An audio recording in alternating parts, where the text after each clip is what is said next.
오늘 말씀 사도행전 19장 11절, 12절 단 2절인데요. 한 목소리로 천천히 읽어 내려가겠습니다. 11절부터 읽습니다. 하나님이 바울의 손으로 놀라운 능력을 행하게 하시니 심지어 사람들이 바울의 몸에서 손수건이나 앞치마를 가져다가 병든 사람에게 얹으면 그 병이 떠나고 악기도 나가더라. 아멘. 우리는 능력을 중시하는 사회에서 살고 있는 거 너무 잘 알고 있을 것입니다. 능력을 중시한다는 것은 다른 말로 하면 능력 없는 사람에 대해서는 그 가치를 인정해 주지 않는다는 거예요. 이것이 우리를 매우 서글프게 하죠. 능력을 중요시 여기는 것은 사회를 위해서는 필요하지만 그렇다고 해서 능력이 없다고 그 사람을 무시하거나 능력이 없다는 이유로 무시당하는 것은 굉장히 슬픈 이야기입니다. 또 능력이라는 것도 매우 포괄적이죠. 개인마다 능력 차이가 있는 거 잘 아시지 않습니까? 그래서 우리는 이 능력이 없어서 마치 차별 대우받는, 냉대받는, 무시당하는 사회생활을 알기 때문에 어릴 때부터 능력을 키우려고 엄청나게 애를 쓰지 않습니까? 잘 알다시피 오늘은 어버이 주일이죠. 저는 어버이 주일을 맞이하면서 제 어머니가 가끔씩 하는 저 개인적으로는 가슴 아픈 이야기가 하나 있어요. 저희 어머니가 요즘도 가끔 그런 말을 하세요. 능력 없는 부모라서 미안하다고. 지금은 우리 자녀들이 부모님한테 능력을 요구하지 않아요. 그냥 건강하시기만 하면 된다고 생각하죠. 그런데 부모인 입장에서 저희 어머니는 지금도 능력이 없어서 미안하다고 말을 해요. 그런 말씀 하지 마시라고 해도 능력이 없어서 미안하다. 근데 이것은 단순히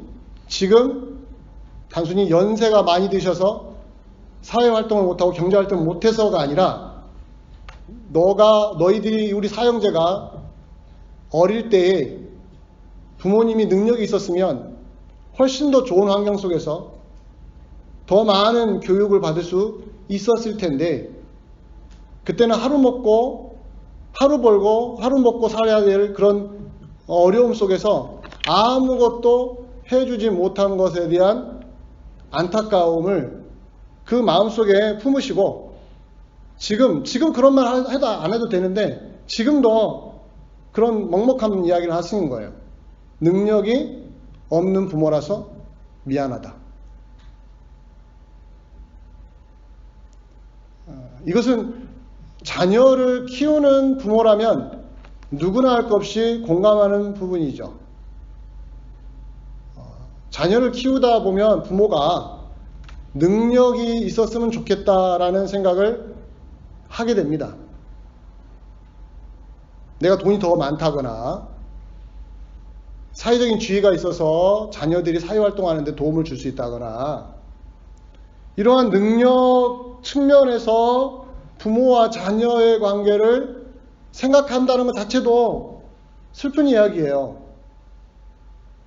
왜 온통 모든 세상 전체가 다 능력으로만 가고 있는지 그 존재 자체가 귀하지 않습니까?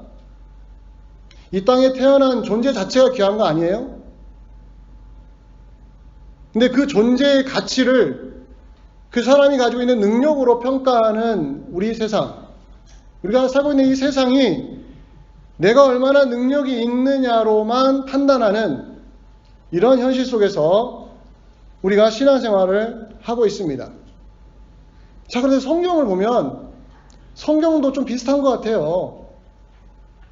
사람이 갖고 있는 능력을 매우 중시하는 것 같은 분위기를 느낄 수가 있습니다.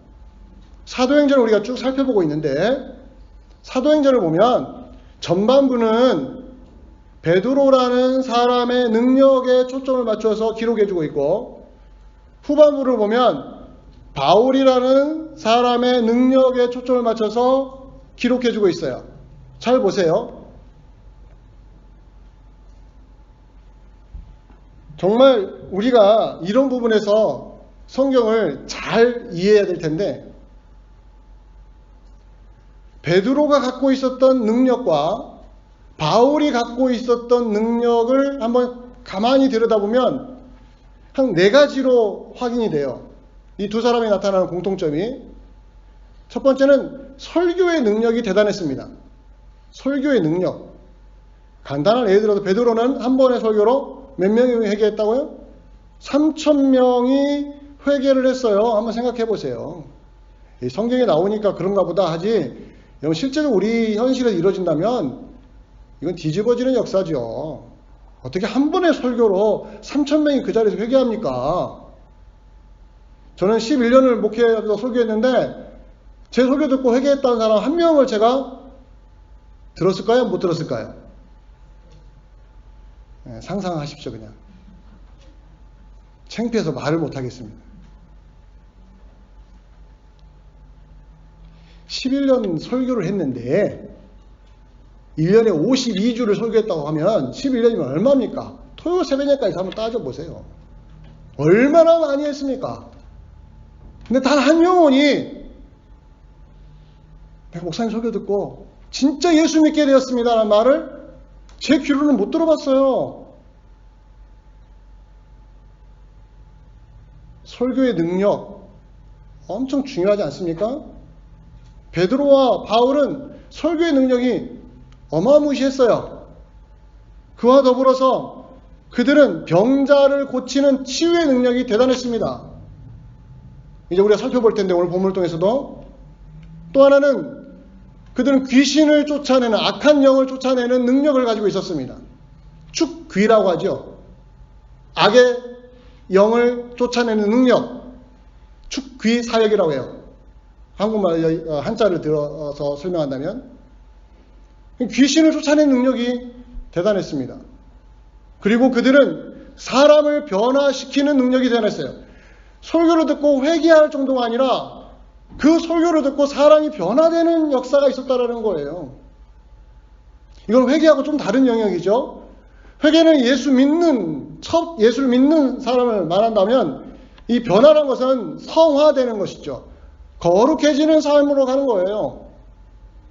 아니, 이들이 도대체 누구길래 이런 놀라운 능력을 갖고 있었을까? 부러울 따름이죠. 오늘 본문을 통해서 한번 확인해 볼까요? 12절을 우리가 읽었는데, 본문 사도행전 19장 12절을 보면 함께 한번 또 읽어봅니다. 시작. 심지어 사람들이 바울의 몸에서 손수건이나 앞치마를 가져다가 병든 사람에게 얹으면 그 병이 떠나고 악기도 나가더라. 굉장한 능력 맞지요? 이 정도 능력이면 굉장한 거예요. 자 보세요. 바울이 직접 병자들의 머리에 안수해서 낫다 가지 않았습니다. 바울의 몸에 있던 물건 중에 손수건이나 앞치마를, 즉 몸에 닿은 손수건이나 앞치마를 누군가가 가져다가, 바울이 직접 가져간 게 아니라 누군가 가져다가 병자 위에다 얹어두기만 해도 어떻다고요? 병이 나았어요. 그리고는 또 하나는 악귀도 나갔다는 거예요. 그 병자가 귀신에 들려서 병이 생겼을 경우에는 그 악귀까지도 제거되는 놀라운 일이 일어났다는 거예요. 이것이 누구에게서 행해졌다고요? 바울에게서 행해졌다는 거예요. 사실 여러분, 제가 목회하면서 목회자로서 정말 부러운 게 뭔지 아십니까? 능력이에요, 능력.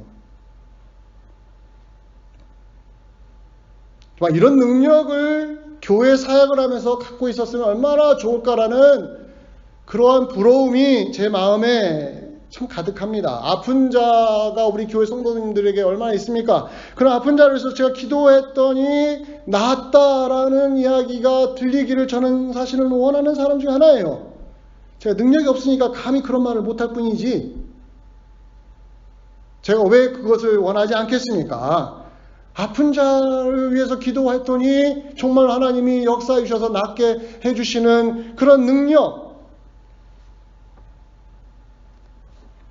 또 힘든 사람을 위로해주고 신방했더니 그 사람이 신앙적으로 용기를 얻어서 새로운 힘을 얻고 신앙생활 맛이 나고 다시 회복이 되어서 열심히 주님을 위해서 뛰어다니는 모습을 보고 싶습니다. 이것도 여러분 위로의 능력 아닙니까? 저는 근데 목사로서 가지고 있는 게 아무것도 없더라고요. 능력이. 설교도 못해, 치유도 못해, 위로도 못해. 우리 성도님들이 저를 참 오래 참으시는 것 같아요. 이런 능력 없는 목사를 11년 동안 그대로 데리고 계신 거 보면 인내심이 대단한 거예요. 어떤 교회를 보니까 능력 없다고 목사님 쫓아내시더라고.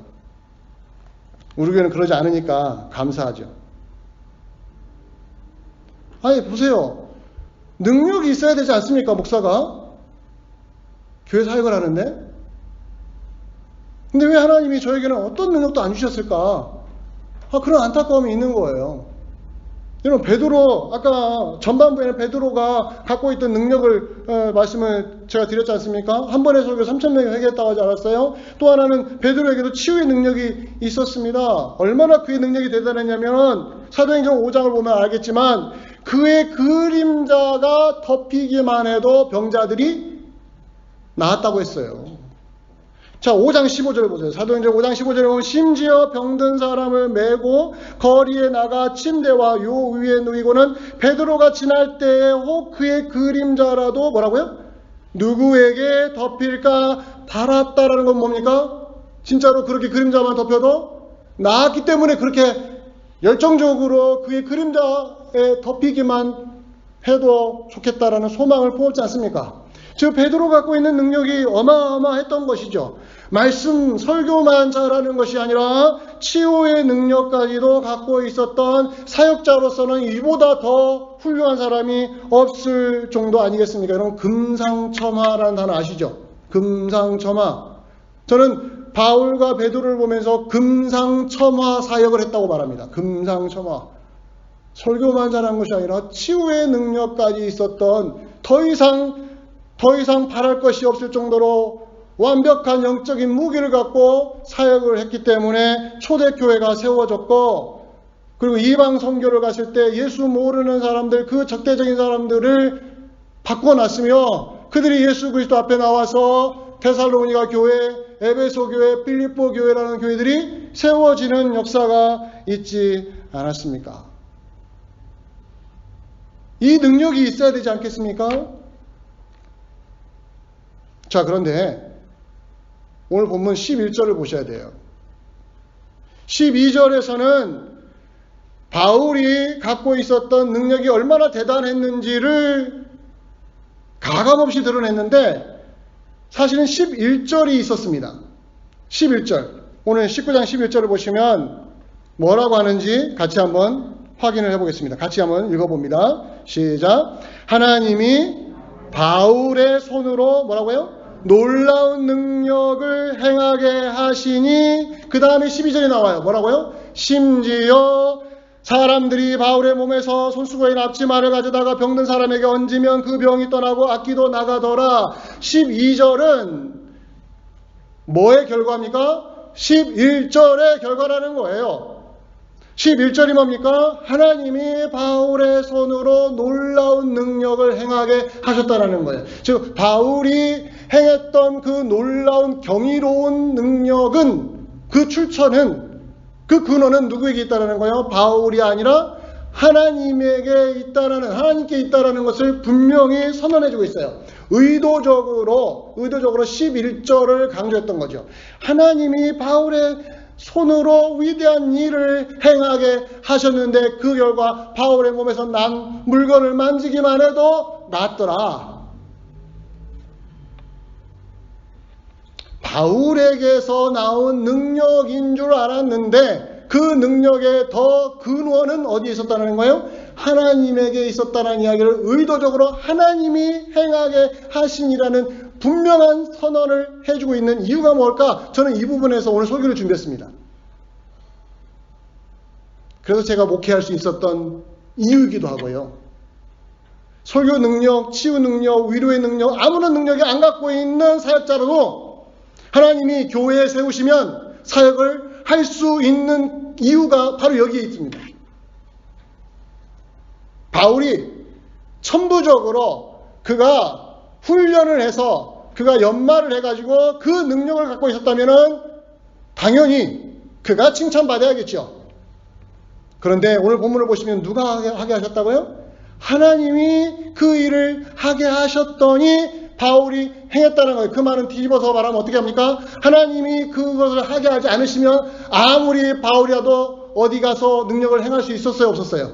없었다는 이야기예요. 진짜 그래요.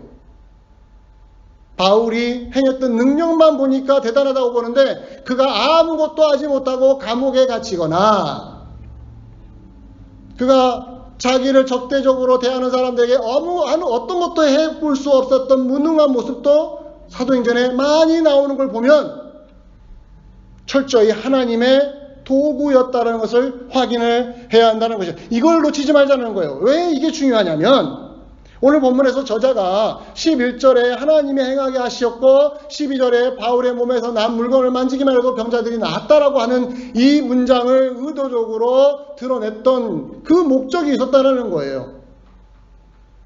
왜 하나님이 하신 걸 강조했을까? 그것은 뭐냐면 사람이 어떤 능력을 드러내면 그 능력을 보는 사람들이 하나님이 저희를 하게 하셨습니다라고 말은 하는데 실제적으로 그들이 보는 대상은 누구냐면 그 능력을 행한 사람이라는 거예요.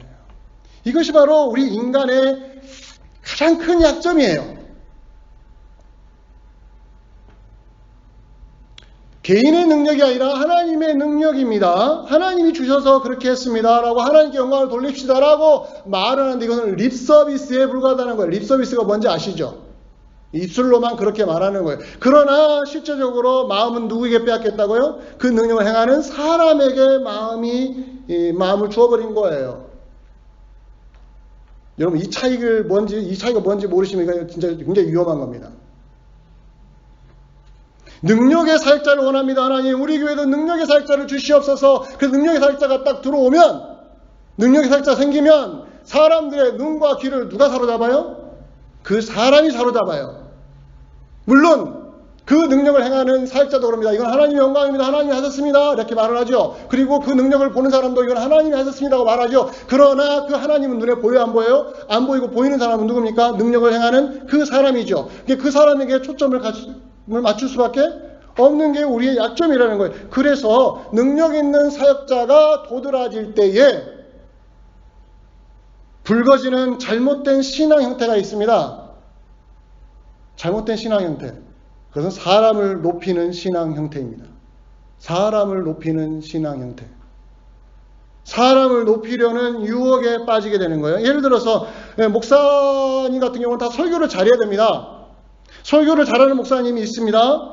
근데 그 목사님이 하는 모든 설교가 다 특별한 능력이 있는 것처럼 사람들이 착각하기 시작합니다. 그리고 다른 목사님들도 같은 내용으로 설교를 하는데 이 능력이 있는 이 설교 잘하는 목사님이 설교하는 것이 더 뛰어나다고 사람들은 자꾸 인지하게 되는 거예요. 특별히 그 목사님이 전하는 설교의 은혜를 한번 받아보신 분들은 이미 거기에 걸려버립니다.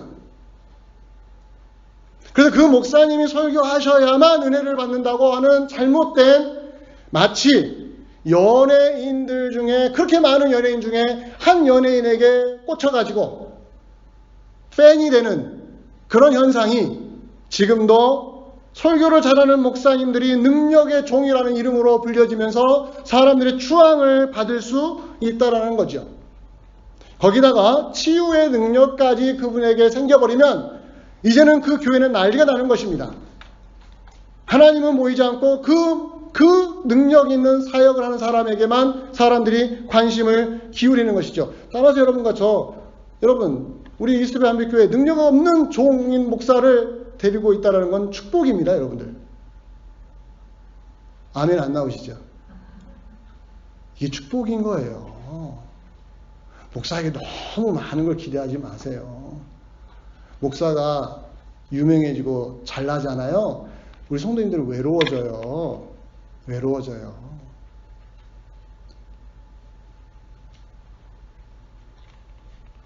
능력 있는 사람이 나타나면 100% 맞습니다. 그를 높이려는 유혹은 더욱 강렬해집니다.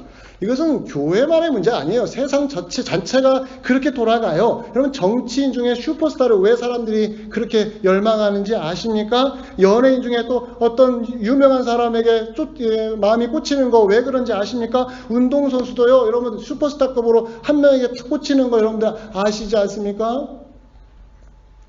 사람이 능력을 갖고 있으면 누군가는 그것을 추앙하게 돼 있고 숭배하게 되어 있다는 거예요.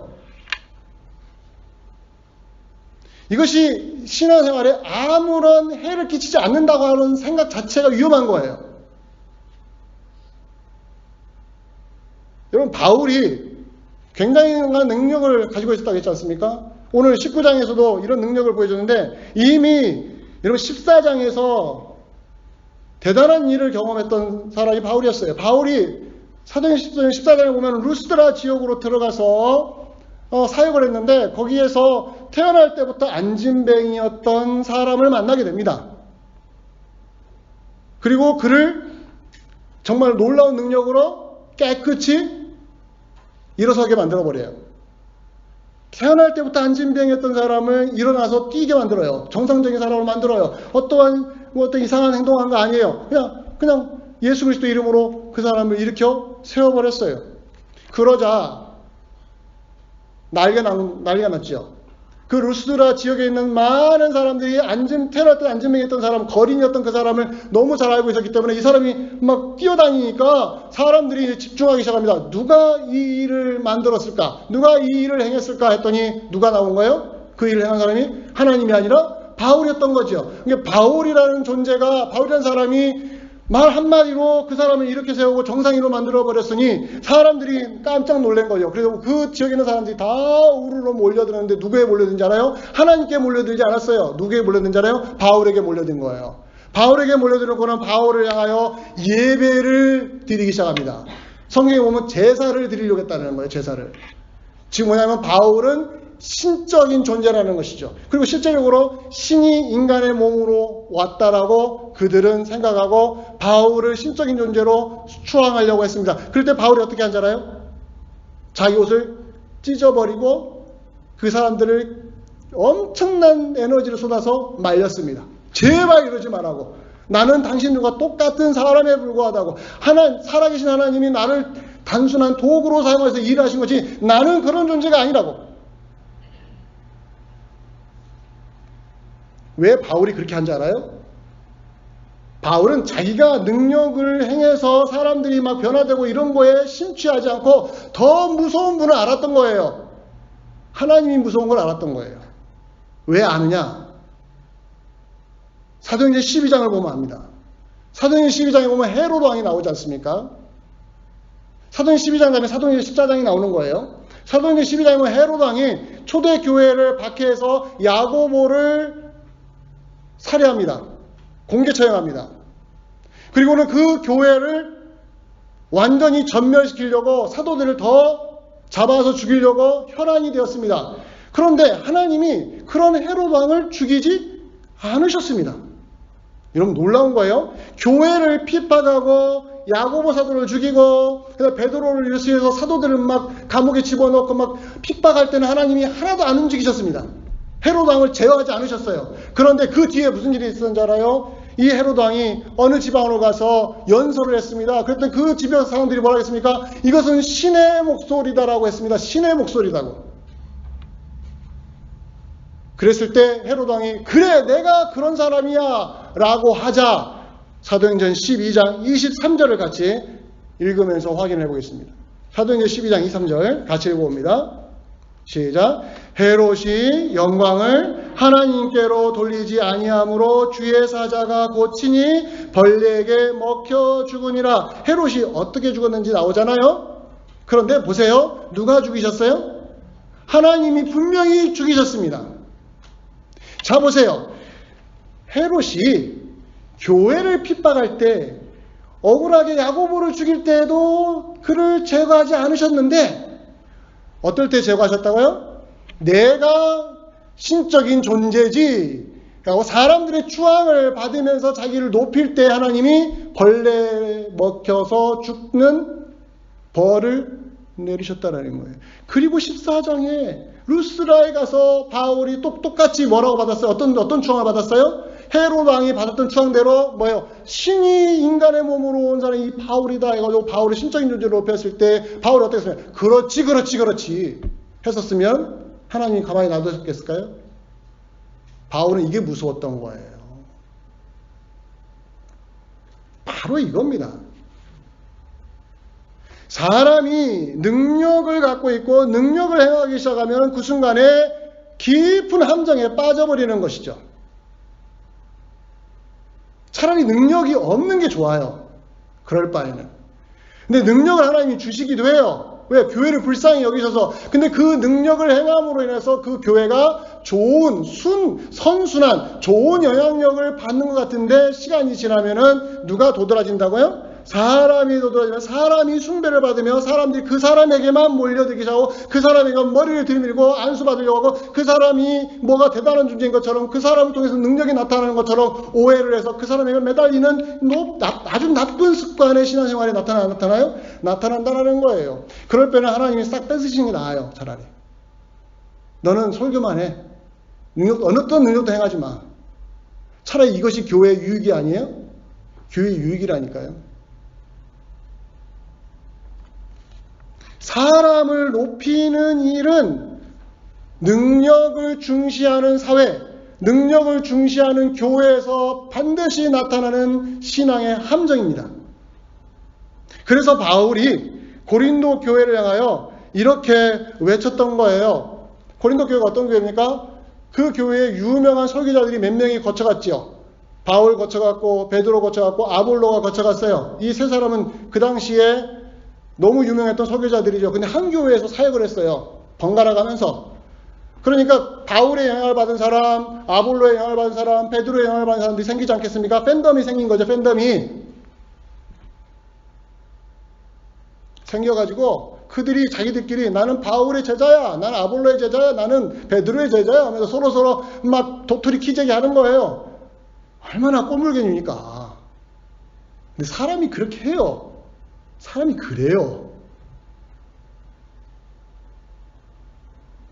그랬을 때 바울이 고린도전서 3장 6, 7절에서 이런 말합니다. 고린도전서 3장 6절과 7절. 천천히 읽어봅니다. 6절 먼저 읽어봅니다. 시작. 나는 심었고 아볼로는 물을 주었으되 오직 하나님께서 뭐라고요? 자라나게 하셨나니. 자, 보세요. 하나님이 자라나게 하셨어요. 근데 누가 있었어요? 바울은 심었어요. 아볼로는 뭘 했어요? 물을 줬죠. 그게 작은 일입니까? 아니죠. 심고 물을 주는 게 왜 작은 일입니까? 그런데 지금 바울은 나는 심었고 아볼로는 물을 줬고 하나님은 자라나게 하셨는데 그 다음에 7절에 뭐라고 합니까? 같이 또 읽어봅니다. 시작. 그런즉 심는 이나 물 주는 이는 아무것도 아니로되 오직 자라게 하시는 이는 하나님뿐이니라. 심고 물 주는 것도 고된 일인데 그것들을 아무것도 아니라고 딱 평가절하시켜버리는 거예요. 무엇에 비하면요? 자라게 하는 사역에 비하면은 아무것도 아니라는 거예요.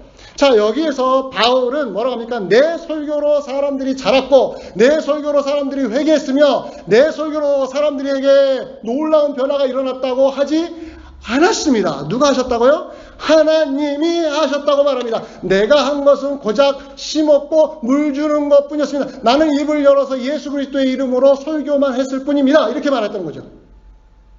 왜 이걸 강조하죠? 바울이 이렇게 말해도 바울의 영향을 받는 사람들이 누구를 추앙해요? 바울을 추앙해요. 뭐 어땠다니까요, 사람들이. 신앙생활할 때 하나님을 바라봅시다 하지만 그 하나님을 바라보기가 너무 어려워요. 하나님은 눈에 안 보이고 누구만 보이니까? 사람만 보이니까. 이건 100% 이건 뭐 벗어날 수 없는 유혹이에요. 신앙생활 10년, 20년, 30년 해도 소용없어요. 결국은 사람 때문에 넘어지고, 사람 때문에 교회 다니고, 사람 때문에 교회 다닐 맛이 나고, 사람 때문에 교회 안 다닐 맛이 나는 거예요. 즉 여러분들은 나는 사람을 추앙하지 않아. 아니요. 여러분들의 신앙을 흔들어 놓는 게 누군지를 생각해 보시라고요. 사람 때문에 내가 흔들리고 사람 때문에 교회 다니는 맛이 나면 지금 사람을 높이는 유혹에 빠져 있다는 거예요. 동의하지 않으시죠? 나는 하나님만 바라봐요. 아니요. 보십시오. 어느 순간 사람 때문에 내가 넘어져 있고, 사람 때문에 교회를 다니고, 우리 목사님이 잘해주니까, 우리 장로님이 잘해주니까, 그 목사님이 안 해주면, 장로님이 안 해주면, 이러면서 누가 자꾸 드러나요? 예, 사람이 전면에 나서서 그 사람에게만 초점을 맞춰서 신앙생활 하니, 교회 다녀도 누구는 안 봐요? 하나님은 안 봐요.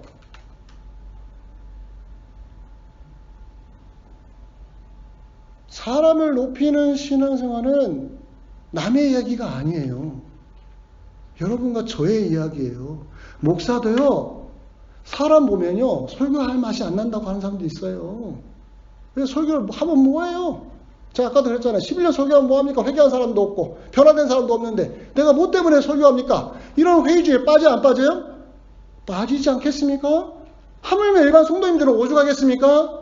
교회만 오면 보이는 게 사람인데 꼴 보기 싫은 사람 저기 있고 미운 사람 저기 있고 잘 안 해주는 사람 저기 있고 10번 잘해줘도 한 번 안 해주면 그 한 번 안 해준 것 때문에 속상해가지고 교회를 안 나오겠다 하고 큰 교회만의 문제가 아니라 작은 교회들은 더 도드라지는 거예요.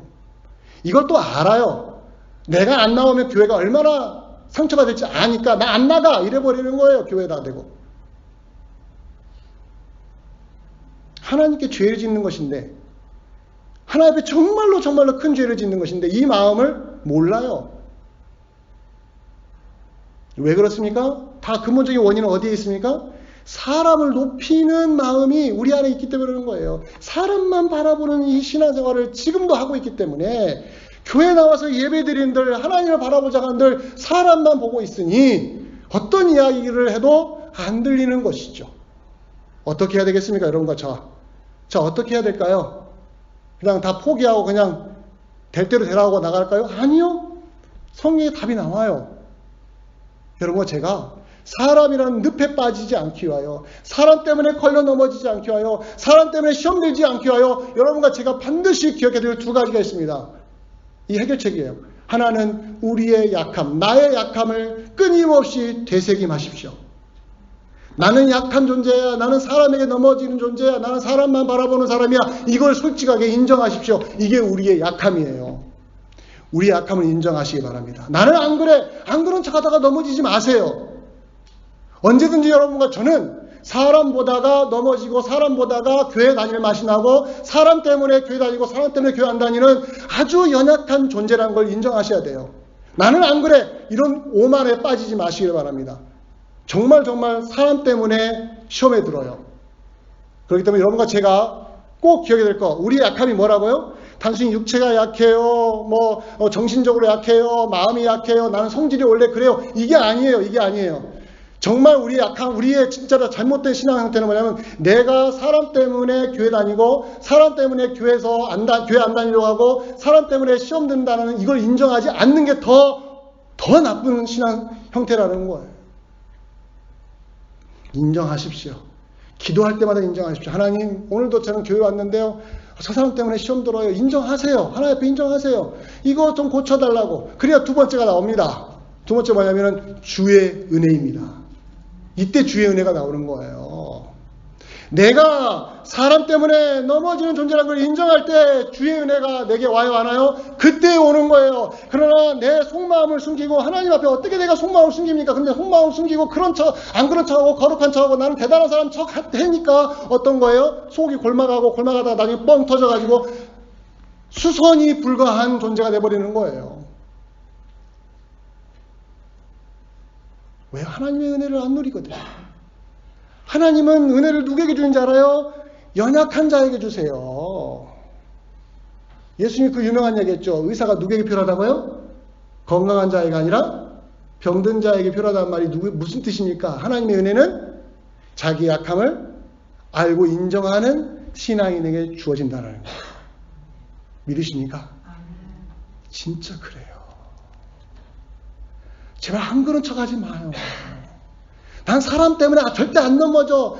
이런 거짓말 스스로에게 하지 마세요. 인정하세요. 그러나 대놓고 인정하지 마세요. 대놓고는. 다른 사람이 시험 드니까. 하나님 앞에 기도하세요. 예배당 올 때마다 기도하세요. 집에 가서도 기도하세요. 하나님 누구 집사님 때문에 힘들어 죽겠으면 교회 안 다닐 것 같습니다. 기도하세요. 그렇게 인정하실 때 하나님이 은혜를 주셔야 안 줘요? 은혜를 주세요. 어떻게 주시지 아십니까? 다시 일어설 수 있도록 그래 네가 나한테 정직하게 말하는구나. 내가 너에게 새로운 힘을 줄게 라고 하면서 그 마음을 어루만져 주시고 그때 치유가 되었을 때 새롭게 마음을 먹고 교회 나와서 힘을 다해서 예배를 드릴 수 있다는 거예요. 정신 바짝 차리고.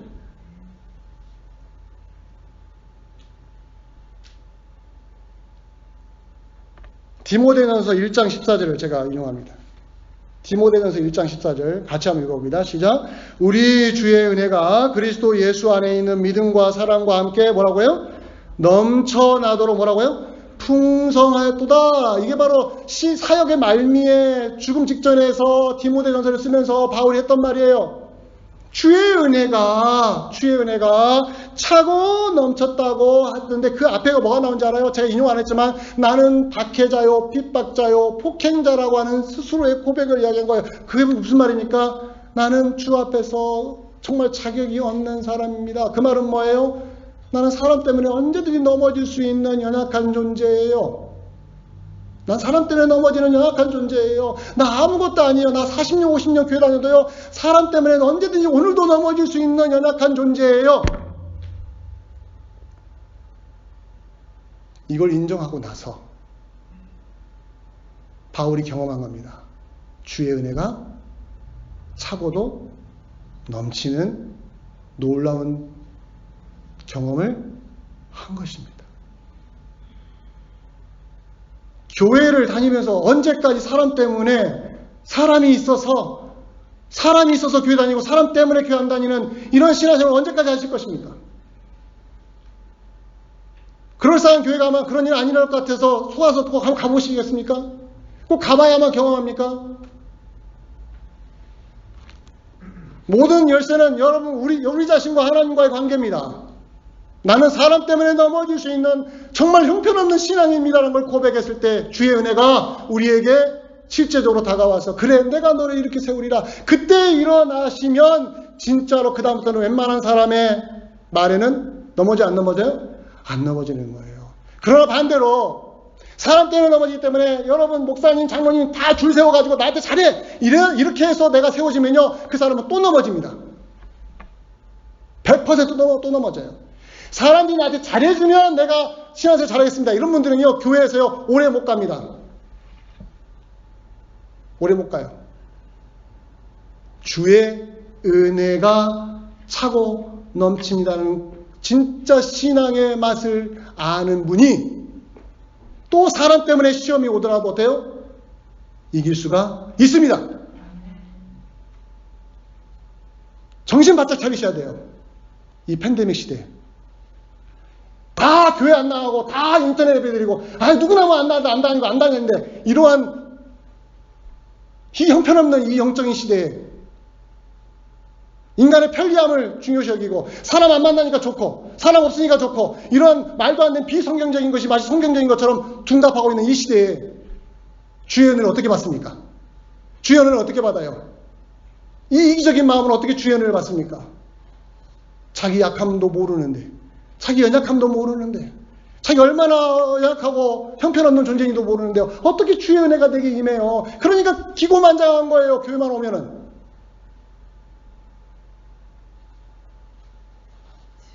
주 앞에 겸손하지 못하고 예배자로서 겸손하지 못하는 우리의 이 모습을 한번 돌아볼 필요가 있지 않겠습니까? 사랑하는 성도 여러분 말씀했습니다. 능력이 필요하지요. 능력 필요합니다. 저도 기도합니다. 그러나 능력은 누구의 손에 있어요? 하나님 손에 있어요. 하나님 필요하시면 주실 때가 있고 안 주실 때가 있어요. 정말 중요한 건 뭡니까? 여러분과 저가 능력이 아니라 나의 약함, 나의 위크니스, 나의 약함을 인정하고 그 약함을 인정했을 때 하나님이 놀라운 은혜를 퍼부어 주시고 차고 넘치도록 주신 걸 내가 하나님 앞에서 경험했을 때 이건 어떤 능력과도 비교할 수 없는 어마어마한 신앙의 실력이 되어서 그 어떤 사람을 맞짱 떠도 여러분 견뎌낼 수 있고 이겨낼 수 있고 주 앞에 바로 설 수 있는 놀라운 신앙으로 건널 수가 있습니다. 이런 분으로 이번 한 주간도 승리하시길 주의 이름으로 간절히 축원드립니다. 예, 기도하겠습니다.